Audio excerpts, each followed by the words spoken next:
Our Department of Health and Safety has been very hard at work this year. One of their major initiatives was changing Steer Clear from CFA and ISC to a student assembly project. Will Seeley, our Undersecretary for Steer Clear, has been doing a great job organizing his exec board and starting it as a new student organization independent of the Greeks and that will pay their drivers very good rates so that we can ensure that students have safe rides to all over campus and off campus. They've amended the program to extend it to Thursday nights as well as extending the hours to 3 a.m. so it's after the delis close and stuff like that.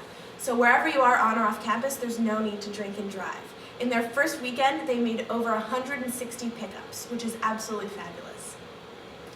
I too am very, very excited about Steer Clear, but one thing that I'm really excited about is our work this year on the promise we made campaigning to get campus police to fully respect alcohol amnesty. Our SA Undersecretary for Alcohol Policy, Jed Talvakia, has been a mover and shaker on the alcohol task force for years now. He was actually the person that first came up with the idea of bringing alcohol amnesty to William and Mary, and he was really the guiding force behind getting it implemented, designing it over the course of several years, and finally last year, it became college policy.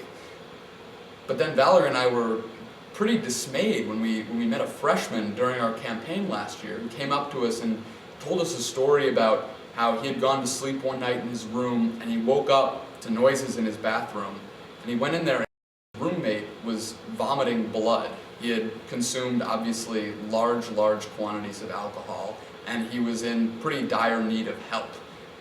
Without even thinking, of course, this kid did the right thing, called campus police, got help down there as soon as possible, and then his roommate and himself both received judicial sanctions from the college and from campus police. Actually, the student himself, the one who reported it, was arrested for alcohol possession and was put on probation and all sorts of other unnecessary, petty judicial sanctions. We were pretty shocked by this because that sends the complete wrong message about what medical amnesty is. It's supposed to be something where you put people's health and safety above all other judicial sanctions or worries about whether or not they're rushing a fraternity and whether this might be involved. No, none of that's supposed to be considered. It's simply making sure that your friends don't have to think twice before calling 911 or an RA for help.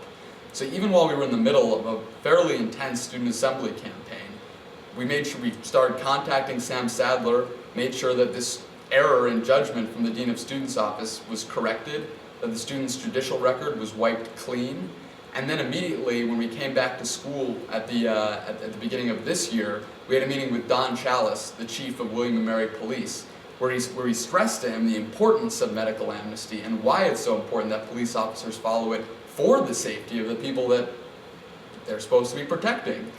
We're really glad to say that now William & Mary Police does follow medical amnesty, and that if you ever need help, you can call William & Mary Police, and even if you're underage intoxicated, your friend's underage intoxicated with however many judicial warnings, they will simply make sure that you first get help, then refer you straight to the Dean of Students' office, where you won't receive a judicial sanction.